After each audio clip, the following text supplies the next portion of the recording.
सभी दोस्तों को नमस्कार और स्वागत है आप सभी का study and grow YouTube platform पर। ये भारत के भूगोल की सीरीज का दूसरा वीडियो है और इसमें हम समझेंगे भारत की भौतिक संरचना के बारे में। भौतिक संरचना की बात करें तो भौतिक संरचना के आधार पर भारत को मुख्यतः 5 भागों में वर्गीकृत किया गया है।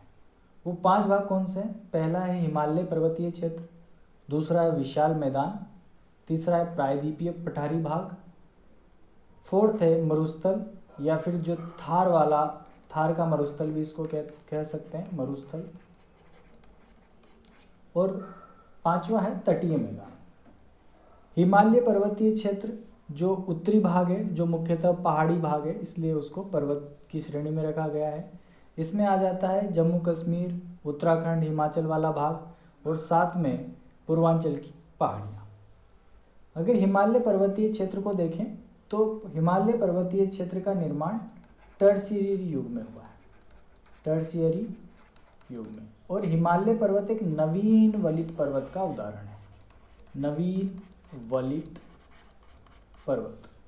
जब दो प्लेटें आपस में टकराती है तो एक पर्वतीय क्षेत्र का निर्माण होता है। मान लो ये एक प्लेट ये है और एक प्लेट है, दोनों का अभिसरण हुआ और दोनों एक दूसरे से टकराई, तो टकराने के पश्चात जो बीच वाला भाग है ये ऊपर उठ जाता है। एक प्लेट दूसरे के नीचे धंस जाती है और बीच वाला भाग ऊपर उठ जाता है, तो एक वलय का फॉर्मेशन होता है और ये वाला भाग ऊपर उठने के कारण एक पर्वत का रूप ले लेता है। तो इसी तरह से हिमालय पर्वतीय क्षेत्र का निर्माण हुआ। जब इधर एशिया वाला भाग है तो यूरेशियन प्लेट और इंडो ऑस्ट्रेलियन प्लेट जब टकराई तो यहाँ पर ये क्षेत्र उभर गया, ऊपर हो गया, तो इसी को पर्वतीय प्रदेश, जो कि नवीन वलित पर्वत का उदाहरण है, हिमालय पर्वतीय क्षेत्र।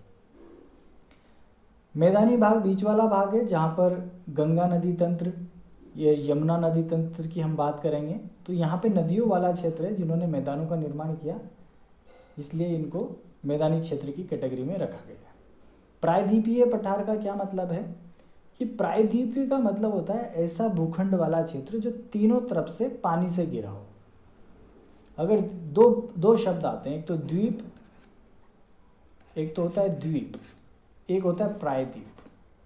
प्रायद्वीप तो द्वीप तो वो होता है जो चारों तरफ से, बीच में कोई क्षेत्र है, ये कोई क्षेत्र हो गया भूखंड वाला और चारों तरफ इसके पानी है, तो इसको हम द्वीप बोलते हैं। जैसे लक्षद्वीप है तो वो एक द्वीप समूह है। और प्रायद्वीपीय की बात करें कि तो भूखंड का ऐसा क्षेत्र जो तीनों तरफ से पानी से घिरा हो, केवल तीनों तरफ से, तो उसको प्रायद्वीप का नाम देते हैं। तो ये जो भारत का भाग है दक्षिण वाला, तो इधर अरब सागर है, इधर बंगाल की खाड़ी और नीचे हिंद महासागर, तो इसलिए इसको प्रायद्वीपीय पठारी भाग का नाम देते हैं। अच्छा, द्वीप और प्रायद्वीप का यहाँ पर अंतर समझ में आता है। उसी तरह कुछ प्रदेश होते हैं खाड़ी प्रदेश, तो खाड़ी प्रदेश इनका उल्टा होता है। इनका उल्टा कैसे कि अगर कोई जल वाला भाग है और वो तीन तरफ से भूखंड से घिरा हुआ है, इधर भी भूखंड है, इधर भी भूखंड है और इधर भी भूखंड है, मतलब स्थल है और बीच में पानी है, तो ऐसे क्षेत्र को हम बोलते हैं खाड़ी। जैसे बंगाल की खाड़ी है तो इसके इधर देश है, इधर म्यांमार आ जाता है, फिर इंडोनेशिया आ जाता है, तो ये भाग तीनों तरफ से स्थल से ढका हुआ रहता है, इसलिए इसको बंगाल की खाड़ी बोलते हैं। जैसे यहाँ पर ये कच्छ वाला क्षेत्र आ जाता है, तो इधर क्या है, स्थल है, तो इसलिए इसको कच्छ की खाड़ी नाम देते हैं। तो खाड़ी का मतलब है कि जल वाला क्षेत्र जो तीनों तरफ से स्थल से ढका हुआ रहता है, उसको खाड़ी बोलते हैं। तो ये आई थिंक आपको समझ में आया होगा। तो हम बात कर रहे थे हिमालय पर्वतीय क्षेत्र की, जिसका निर्माण टर्शियरी युग में नवीन वलित पर्वत, इसका नवीन वलित पर्वत का ये उदाहरण है। अब हिमालय को समझते हैं कि हिमालय का वर्गीकरण हम करेंगे और हिमालय पर्वत को समझेंगे कि हिमालय किस तरह हमारे लिए महत्वपूर्ण है। सबसे पहले भारत के संदर्भ में देखें तो बहुत सारे भाग पाए जाते हैं, जैसे पर्वतीय क्षेत्र पाए जाते हैं, पहाड़ियाँ भी पाई जाती है, पहाड़ियाँ, पठार पाए जाते हैं और मैदान पाए जाते हैं। तो इन सब में अंतर क्या है ये सबसे पहले देखते हैं। पर्वत, पहाड़, पठार और मैदान। मैदान का तो साफ मतलब है कि जो समतल भूमि होगी उसको हम मैदानी क्षेत्र कहते हैं। तो जो समतल है लगभग उसको हम मैदानी क्षेत्र कहते हैं। पर पर्वत, पठार और पहाड़ियों में अंतर है। मान लो कोई बहुत ऊंची श्रृंखला है तो उसको हम बोलते हैं पर्वत, और पर्वत का छोटा रूप होता है पहाड़ियाँ। और इन पहाड़ियों को अगर ऊपर से काट दें तो ये इस तरह का भाग बन जाएगा, मतलब ऊपर से समतल और कुछ ऊंचाई पर, तो उसको बोल देते हैं पठार। तो ये आपको समझ में आया होगा कि जो बड़ा रूप है, सबसे बड़ा रूप वो तो पर्वत है, छोटा रूप पहाड़ियाँ हैं, और पहाड़ियों को ऊपर से काट दो तो पठार का निर्माण होता है। तो भारत का जो कुल स्थल वाला क्षेत्र है उसके 10.7% भाग पे पर्वत है, और जो पहाड़ है वो 18.6% भाग पर है, पठार 27.7% भाग पर है, और लगभग 43% भाग पर मैदान पाए जाते हैं। तो ये भारत की स्थिति है, 17.7% पर पर्वत, 18.6% पहाड़, 27.7% पठार, और मैदानी भाग है 43%। तो ये तो भौतिक स्वरूप का वर्गीकरण हो गया पहाड़, पर्वत और मैदान और पठारों के आधार पर। अब समझते हैं हिमालय पर्वतीय क्षेत्र को। हिमालय को हम पढ़ेंगे तो हिमालय का सबसे पहले देखते हैं वर्गीकरण। तो हिमालय के वर्गीकरण में हम देखते हैं सबसे ऊपरी भाग ट्रांस हिमालय को, ट्रांस हिमालय। उसके बाद अगला भाग है इसका मुख्य हिमालय, मुख्य हिमालय। और तीसरा भाग है पूर्वांचल की पहाड़ियां। मतलब सबसे ऊपरी भाग तो क्या हो गया, ट्रांस हिमालय, फिर मुख्य हिमालय आ जाता है, और जो पूर्वी क्षेत्र है, पूर्वी राज्य हैं, जैसे नागा हिल्स नागालैंड में है, मेघालय में गारो खासी जयंतिया पहाड़ियाँ हैं, तो वो पूर्वांचल की पहाड़ियों में उनको पढ़ेंगे। तो हिमालय पर्वतीय क्षेत्र में इस लेक्चर में हम ट्रांस हिमालय और मुख्य हिमालय को देखेंगे। मुख्य हिमालय में भी 3 भाग में बांटते हैं मुख्य हिमालय को भी। मुख्य हिमालय में भी जो सबसे उत्तरी भाग है और सबसे ऊंचा भाग है उसको बोलते हैं महान हिमालय, महान हिमालय, या फिर वृहद हिमालय, इसका और नाम वृहद हिमालय है, या फिर हिमाद्री, क्योंकि सबसे ज़्यादा बर्फ वाला क्षेत्र इधर ही है, इसलिए इसको हिम यानी बर्फ, इसलिए इसको हिमाद्री भी कहा जाता है। बीच वाले भाग को मध्य हिमालय, मध्य हिमालय, या फिर लघु हिमालय भी इसको कह सकते हैं, लघु हिमालय। और जो सबसे दक्षिण वाला भाग है उसको बोलते हैं शिवालिक श्रेणी, शिवालिक श्रेणी। तो सबसे ऊपर तो ट्रांस हिमालय हो गया, फिर ये वाला भाग हो गया कौन सा, महान हिमालय का, ये हो गया महान हिमालय, महान हिमालय। महान हिमालय के नीचे मध्य हिमालय, ये मध्य हिमालय हो गया, और सबसे इधर आ गया शिवालिक श्रेणी। तो इस तरह से इसका वर्गीकरण किया जाता है। सबसे ऊपरी भाग ट्रांस हिमालय, महान हिमालय, फिर मध्य हिमालय, फिर शिवालिक श्रेणी।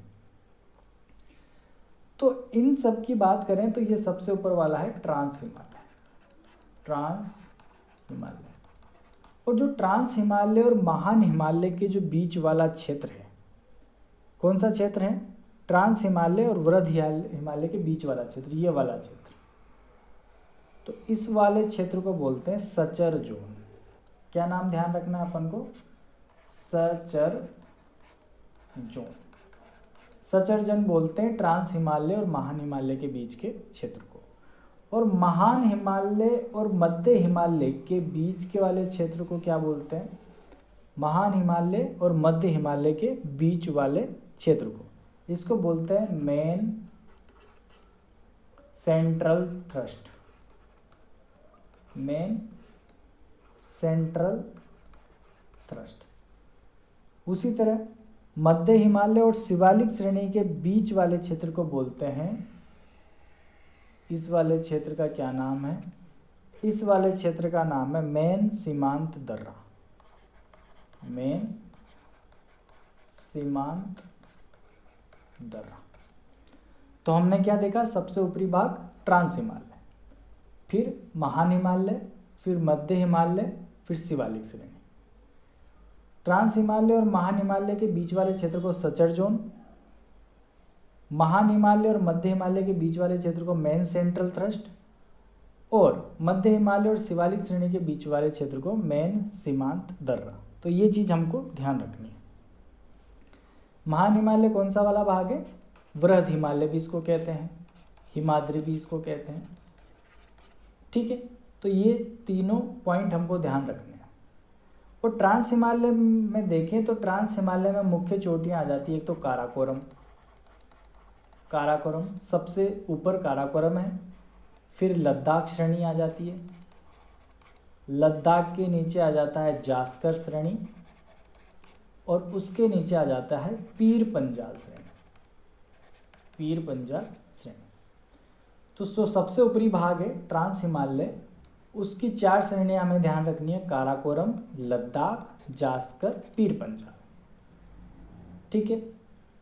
इसको याद रखने का तरीका, काराकोरम का का, लद्दाख का ल, जास्कर का जा और पीर पंजाल का पी। तो काल जापी इसको याद रखो, काल जापी। तो का से काराकोरम, एल से लद्दाख, जा से जास्कर और पी से पीर पंजाल। तो ट्रांस हिमालय के ये हमने वर्गीकृत कर दिया काराकोरम, लद्दाख, जास्कर और पीर पंजाल में। और जो काराकोरम श्रेणी है इसमें एक चोटी है जिससे बोलते हैं K2 या फिर गॉडविन ऑस्टिन, गॉडविन ऑस्टिन इसका नाम है। तो K2 गॉडविन ऑस्टिन जो चोटी है वो काराकोरम श्रेणी है, और ये भारत की सबसे ऊंची श्रेणी मानी जाती है, जिसकी ऊंचाई है 8,611 मीटर। तो ये हमको ध्यान रखना है कि भारत की सबसे ऊंची चोटी कौन सी है, K2 गॉडविन ऑस्टिन। अब यहाँ पे कन्फ्यूजन ये होता है कि एग्जामिनर बोलता है भारत की सबसे ऊंची चोटी कौन सी है, तो ये काराकोरम जो श्रेणी है ये POK में आ जाती है, पाक ऑक्यूपाइड कश्मीर में। तो पाक ऑक्यूपाइड कश्मीर में है, मतलब ये भारत की सबसे ऊंची चोटी है। और भारत में सबसे ऊंची चोटी की बात करें तो वो कंचनजंगा आ जाती है, क्योंकि भारत में मतलब भारत की जो टेरिटरी है उसके अंदर आती है वो, और ये भारत की टेरिटरी मतलब पाक ऑक्यूपाइड जो कश्मीर है उसमें काराकोरम श्रेणी आती है, जिसका दावा पाकिस्तान करता है।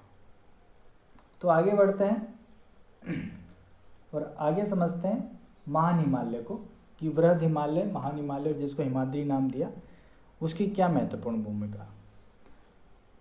तो हमने एक चीज़ तो समझी कि ट्रांस हिमालय जो ट्रांस हिमालय की बात करें तो ये मुख्यतः जम्मू कश्मीर व तिब्बत वाले क्षेत्र में फैला हुआ है, तिब्बत।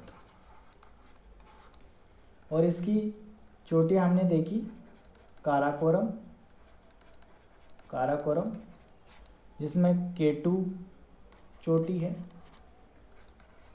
एक श्रेणी आ जाती है इसके नीचे लद्दाख, लद्दाख की राजधानी क्या है, लेह, और इसके नीचे है जास्कर, और जास्कर के नीचे पीर पंजाल, पीर पंजाल।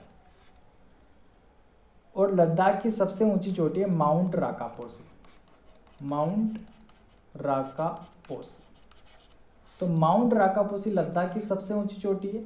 काराकोरम की सबसे ऊंची चोटी K2 है, जो कि भारत की सबसे ऊंची चोटी भी है, जिसकी ऊंचाई है 8,611 मीटर।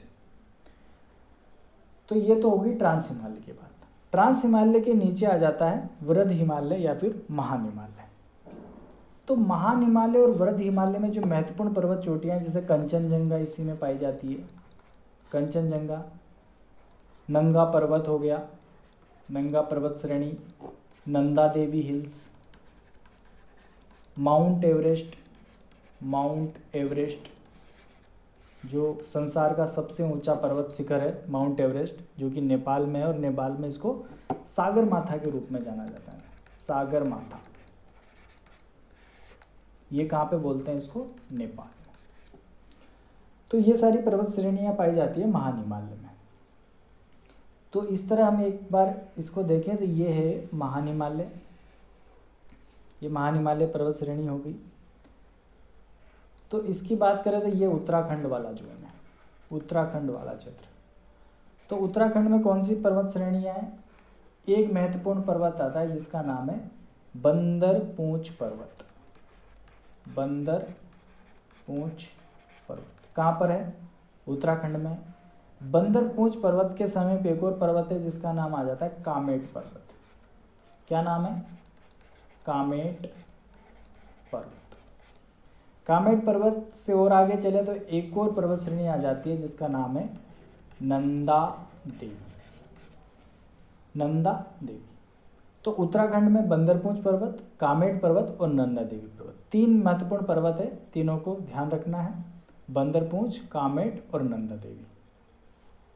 उसके बाद नेपाल वाला क्षेत्र, और नेपाल में बहुत सारी महत्वपूर्ण चोटियां हैं, जैसे एक है धोलागिरी। धोलागिरी तो एक सभ्यता स्थल का नाम है, धोलागिरी। उसके साथ एक और पर्वत श्रेणी है अन्नपूर्णा पर्वत श्रेणी, और सबसे महत्वपूर्ण जिसका नाम आ जाता है सागरमाथा।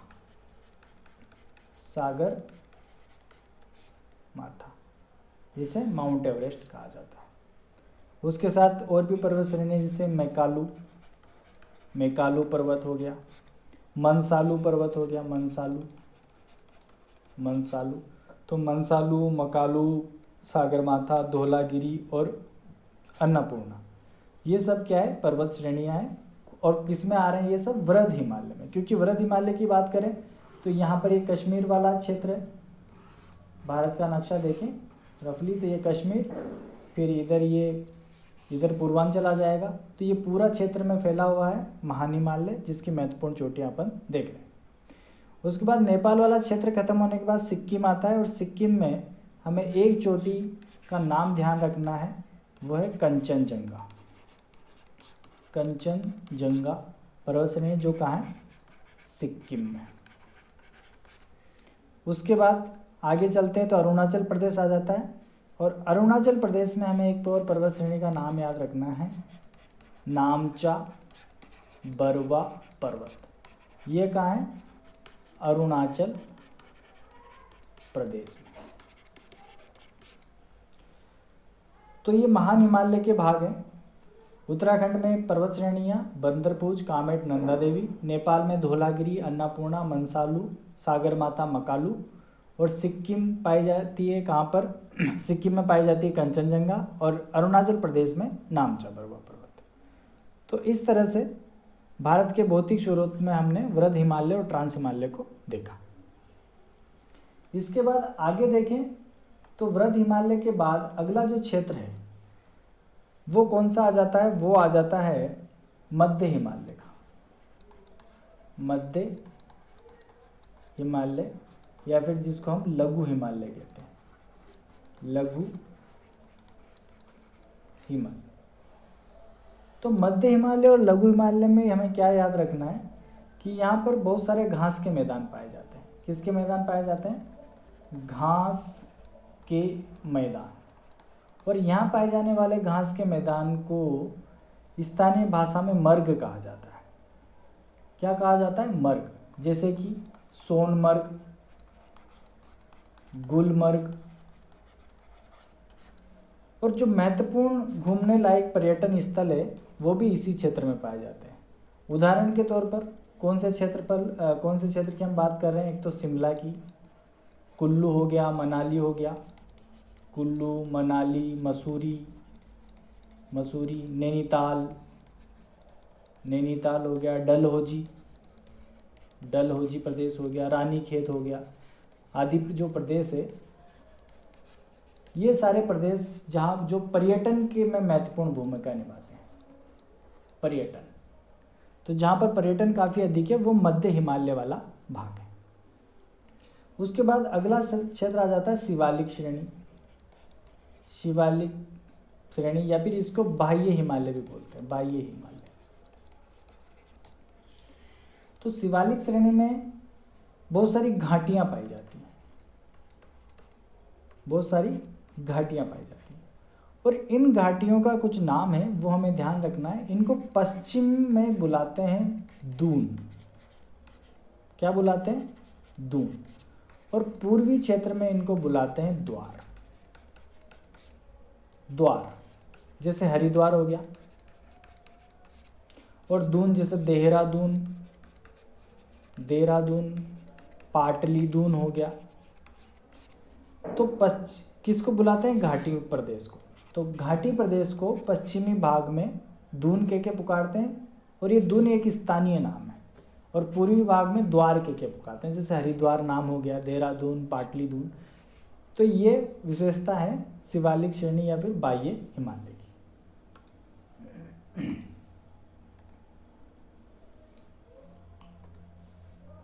तो हम एक बार ओवरव्यू लें इसका हिमालय का। तो हिमालय में हमने क्या देखा कि हिमालय पर्वत को अपन ने जो बांटा वो ट्रांस हिमालय, फिर मुख्य हिमालय, फिर पूर्वांचल की पहाड़ियाँ। इसमें सबसे पहले काराकोरम, काराकोरम के नीचे लद्दाख, उसके बाद जास्कर, फिर पीर पंजाल। पीर पंजाल काराकोरम की जो सबसे ऊंची चोटी है वो K2, लद्दाख की हो गई माउंट राकापोसी, माउंट राकापोसी। और ट्रांस हिमालय मुख्यतः जम्मू कश्मीर, लद्दाख प्लस तिब्बत वाले क्षेत्र में फैला हुआ है। जम्मू कश्मीर और लद्दाख को 2019 में अलग अलग जो केंद्र शासित प्रदेश घोषित कर दिया है, ये भी हमको ध्यान रखना है। 31 अक्टूबर 2019 से प्रभावी है ये। और मुख्य हिमालय को हमने बांटा वृहद हिमालय या फिर महान हिमालय या फिर हिमाद्री में, फिर मध्य हिमालय या फिर लघु हिमालय। अगला है शिवालिक श्रेणी, या फिर शिवालिक श्रेणी का और क्या नाम है? बाह्य हिमालय। ठीक है, इनके बीच के जोन को सचर जोन, सेंट्रल थ्रस्ट वगैरह, मेन समांतरा, वो अपन ने देख लिया था। तो वृहद हिमालय, मध्य हिमालय और शिवालिक। माउंट एवरेस्ट जो है वृहद हिमालय का भाग है। माउंट एवरेस्ट हो गया, कंचनजंगा हो गई, नंगा पर्वत, नंदा देवी पर्वत, सब वृहद हिमालय का भाग है। मध्य हिमालय के बाद है तो ये पर्यटन के लिए महत्वपूर्ण है। पर्यटन जैसे शिमला, कुल्लू, मनाली, ऊटी, ये सब किस में आते हैं? मध्य हिमालय में आते हैं। और जो शिवालिक श्रेणी वाला भाग है, इस वाले क्षेत्र में हरिद्वार वगैरह वाले क्षेत्र आते हैं। तो ये हमें ध्यान रखना है। तो ये तो हिमालय का वर्गीकरण हो गया। अब हिमालय के वर्गीकरण को और हम देखें तो अगला वर्गीकरण देखते हैं हम, प्रादेशिक वर्गीकरण, जो कि दिया था सिडनी बुराड़ ने। तो इसको सिडनी बुराड़ वर्गीकरण भी कहा जाता है। सिडनी बुराड़ का वर्गीकरण। इसमें इन्होंने इसको कैसे बांटा वो हम देखते हैं। सबसे पहले एक भारत के नक्शे को यहाँ पे मैं ड्रॉ करता हूँ, उसके आधार पर देखते हैं। इस तरह से हमारा कुछ भारत का नक्शा है। यहाँ पर नेपाल वाला क्षेत्र, ये सिक्किम, ये भूटान, और ये पूर्वी वाला प्रदेश।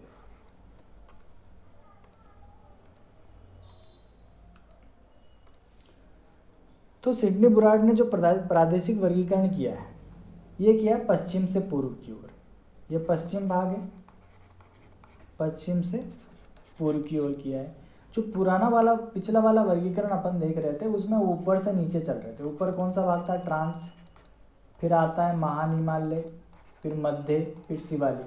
तो हम कहाँ से चल रहे थे? दक्षिण से उत्तर की ओर चल रहे थे। दक्षिण से उत्तर का जो वर्गीकरण था वो अपन ने देख लिया। अब पश्चिम से पूर्व की तरफ वर्गीकृत करेंगे, और ये वर्गीकरण होगा नदियों के बीच में। तो सबसे पहले यहाँ पे जो नदी बहती है उसका नाम है सिंधु नदी। सिंधु नदी।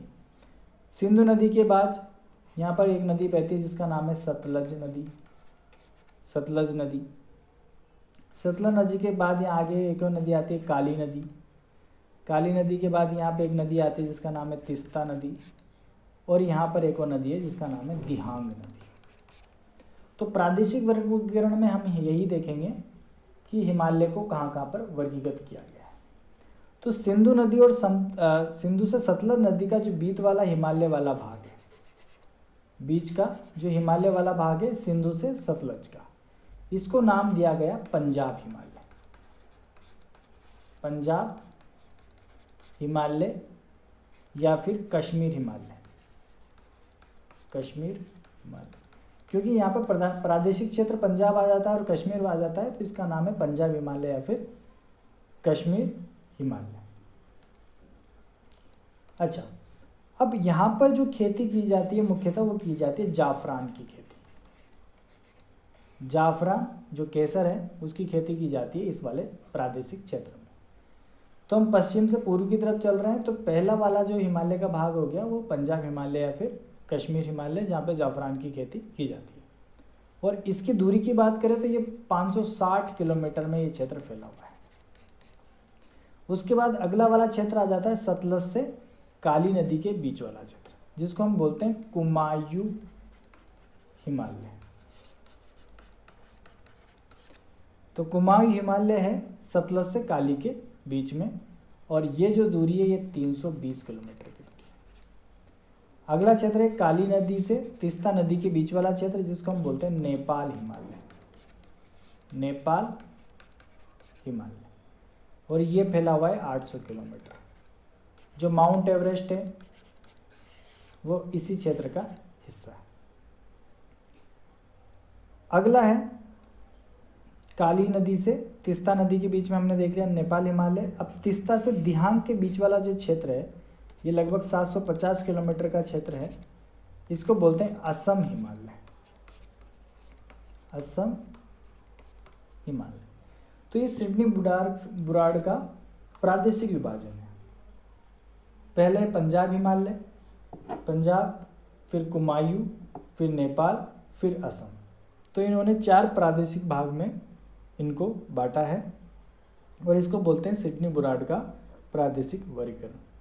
तो आई होप इस वीडियो में आपको पर्वतों के बीच में डिफरेंस, हिमालय पर्वत का वर्गीकरण कैसे हुआ, प्रादेशिक वर्गीकरण और साथ में दक्षिण से उत्तर की ओर वर्गीकरण, ये सब चीज़ें समझ में आई होगी। तो इस वीडियो में इतना ही रखते हैं, आगे और भी चीज़ों को देखेंगे। धन्यवाद साथियों।